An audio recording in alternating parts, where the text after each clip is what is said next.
Okay. Thank you. Is there anyone else wishing to be heard? Yes, sir. I can't see.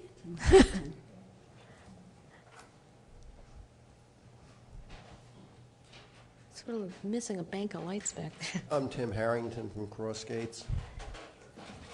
I don't know much about the recreation discussion that's going on tonight, but it might be useful if you'd had on a website, you just loaded a lot of these written documents on there. You can scan them and then people can kind of look at them, say that they're not cast in bronze. But that might be useful tonight. Sounds good. But I've looked on the RoseNet website and I sure didn't see any cross-reference to any of this documentation. Other subjects, I do want to commend the public works people who did the snow removal job. I've lived in here since '78, and they've certainly done an extremely good job so far.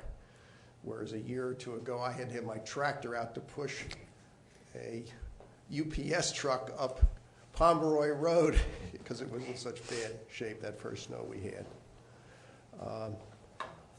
A second question, we talked a couple of weeks ago about utility rates. I went back and calculated the total nut on my bill here and my house in Newport, Rhode Island. I can tell you 15 years ago, Newport, Rhode Island was at least 20% higher on a per kilowatt hour basis of cost than my bill in Madison. Now it's about the same, and I will assure you that Newport, Rhode Island is not one of the cheapest places in the United States. I'm going to go around to my relatives since I don't have any other bills from either public service or Jersey Central to see what those rates are. But I don't.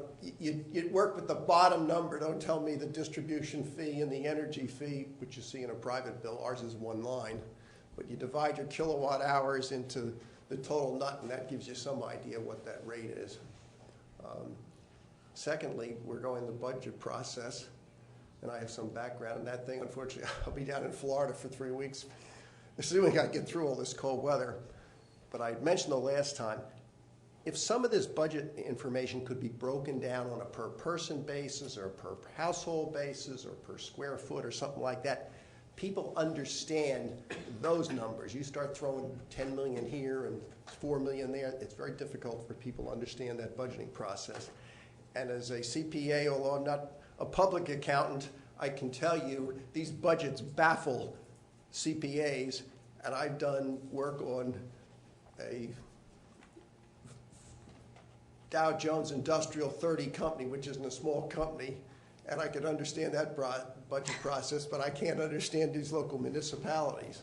And they're very difficult to compare Summit or a Westfield or a Madison unless you say, well, it's a cost per person or per square foot or something. Then you say, why is this town so much higher or lower than the other town?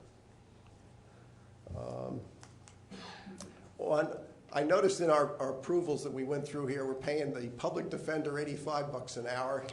And as you know, I pay a lot of law bills. The secretaries get charged more than $85. The paralegals these days are easily in the $125 to $150 an hour range. So maybe we ought to consider whether we're really trying to do much work on public defenders when you're only paying $85 an hour. That's pretty disgraceful, to be honest with you. We're not a poor town. On the other hand, I understand we're not allowed to, or we shouldn't unnecessarily waste public defender money either. But correct. If the town side is paying $10,000 a month and $150 an hour, and the board defenders is only getting $85 an hour, you're not getting very much defense for that. Thank you. Thank you very much. Is there anyone else wishing to be heard on any topic? Mr. Carver?